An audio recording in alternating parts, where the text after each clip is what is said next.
അന്ന് തിരിച്ചറിഞ്ഞില്ല നവ്യയെ പ്രശംസിക്കാൻ അമ്പിളിയെ താഴ്ത്തി കെട്ടുന്നവർ. എന്നാൽ ഇന്ന് ഇക്കാര്യങ്ങൾ അറിഞ്ഞപ്പോൾ പ്രേക്ഷകർക്ക് പറയാനുള്ളത് ഇങ്ങനെ. നിഷ്കളങ്കമായ ചിരിയും ശാലീന സൗന്ദര്യവുമായി എത്തിയ സിനിമ ടെലിവിഷൻ പ്രേക്ഷകർക്ക് പ്രിയങ്കരിയായി മാറിയ അഭിനേത്രിയും നർത്തകിയും എല്ലാമാണ് അമ്പിളി ദേവി.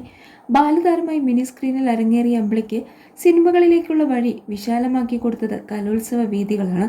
സംസ്ഥാന സ്കൂൾ കലോത്സവത്തിൽ മികച്ച പ്രകടനം കാഴ്ചവെച്ച കലാതിലകമായി അമ്പിളി തിരഞ്ഞെടുക്കപ്പെട്ടു. തുടക്കം സിനിമയിലൂടെയാണെങ്കിലും നടി ഇപ്പോൾ സീരിയൽ രംഗത്ത് സജീവമാണ്. 2 ആൺകുഞ്ഞുങ്ങളുടെ അമ്മയായ അമ്പിളിക്ക് വീടിനോട് ചേർന്നൊരു നൃത്തവിദ്യാലയമുണ്ട്. മാത്രമല്ല ഷൂട്ടിംഗ് തിരക്കുകൾക്കിടയിൽ സമയം കണ്ടെത്തി സ്റ്റേജ് പ്രോഗ്രാമുകളായും അമ്പിളി സജീവമാണ്.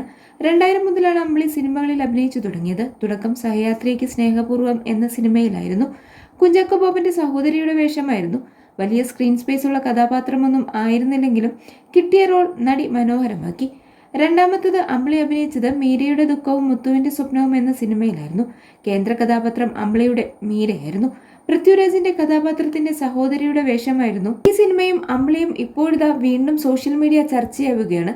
ചിത്രത്തിൽ അരയ്ക്ക് താഴേക്ക് തളർന്നു പോയ പെൺകുട്ടിയാണ് അമ്പിളിയുടെ കഥാപാത്രം.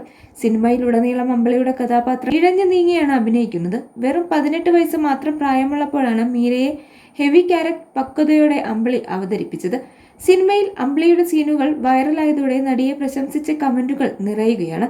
അഭിനയത്തിൽ അമ്പിളി ദേവി എന്ന നടിക്ക് എത്രത്തോളം കഴിവുണ്ടെന്ന് മനസ്സിലാക്കാൻ മീരയുടെ ദുഃഖവും മുത്തുവിന്റെ സ്വപ്നവും എന്ന സിനിമ തന്നെ ധാരാളം എന്ന ക്യാപ്ഷനോടെയാണ് അമ്പിളിയുടെ സീനുകൾ പ്രചരിക്കുന്നത്. വൈകിയാണെങ്കിലും അമ്പിളിക്ക് അർഹമായ അംഗീകാരം പ്രേക്ഷകരിൽ നിന്ന് ലഭിച്ചു. ഒരു തവണ മാത്രം കാണാൻ കഴിയുന്ന കുറെ സിനിമകൾ മലയാളത്തിലുണ്ട്. അതിലൊരു സിനിമയാണിത്. അമ്പിളിയുടെ കഥാപാത്രത്തിന്റെ ഇമോഷൻ കണ്ടിരിക്കാൻ കഴിയുന്നതല്ല. അമ്പിളി അഭിനയത്തിൽ വളരെ മിടുക്കിയാണ്. അന്ന് വളരെ കഷ്ടപ്പെട്ട് ചെയ്ത കഥാപാത്രമാണെങ്കിലും അമ്പിളി അന്ന് വേണ്ടത്ര അംഗീകരിക്കപ്പെട്ടില്ല. പല ആവർത്തി കണ്ട സിനിമയാണെങ്കിലും അമ്പിളി സിനിമയ്ക്കായി ഇട്ട പരിശ്രമം ഇപ്പോൾ മനസ്സിലാകുന്നു. പുരസ്കാരങ്ങൾ അർഹിച്ച പ്രകടനമായിരുന്നു എന്നിങ്ങനെയെല്ലാമാണ് കമന്റുകൾ. കൂടുതൽ സിനിമകൾ അമ്പിളി അർഹിക്കുന്നുവെന്നും എന്നാൽ മലയാള സിനിമ നടിയെ വേണ്ടത്ര പരിഗണിച്ചതായി തോന്നിയിട്ടില്ലെന്നും ചിലർ കുറിച്ചു. സത്യത്തിൽ സങ്കടം തോന്നുന്നു. ഒരാവശ്യവുമില്ലാതെ നവ്യ നായരെ പൊക്കി പറയാൻ അമ്പിളി പണ്ട് നേടിയ കലാതിലകവുമായി ആളുകൾ താരതമ്യം ചെയ്യുന്നത് കാണുമ്പോൾ എന്നും കമന്റുകളുണ്ട്. നവ്യയും അമ്പിളിയും കലോത്സവ വേദികളിൽ ഒരുമിച്ച് പോരാടിയിട്ടുണ്ട്. അന്ന് വിജയം അമ്പിളിക്കൊപ്പമായിരുന്നു. പക്ഷേ സിനിമയിൽ താരപദവിയിലേക്ക് എത്തിപ്പെടാൻ കഴിഞ്ഞില്ല. എന്നാൽ കലോത്സവ വേദികളിൽ കാലിടറിയെങ്കിലും ഒരു സമയത്ത് മലയാള സിനിമയിലെ തിരക്കുള്ള അഭിനേത്രിയായിരുന്നു നവ്യ. ഇന്നും ഇടയ്ക്ക് നവ്യ നായികയായി സിനിമകൾ ചെയ്യാറുണ്ട്. നവ്യയുടെ വിജയങ്ങളെ പ്രശംസിക്കാൻ ആരാധകർ പലപ്പോഴും അമ്പിളി ദേവി കലാതിലകം നേടുന്ന രംഗങ്ങൾ ഉപയോഗിക്കാറുണ്ട്. ഇതേക്കുറിച്ചുള്ള ചർച്ചയിൽ വൈറലായ വീഡിയോയ്ക്ക് താഴെ നൽകുന്നുണ്ട്. അന്ന് പക്വതയില്ലാത്ത പ്രായത്തിൽ പരസ്പരം പഴിചാരിയെങ്കിലും നവ്യയും അമ്പിളിയും ഇന്ന് നല്ല സൗഹൃദം കാത്തു സൂക്ഷിക്കുന്നുണ്ട്.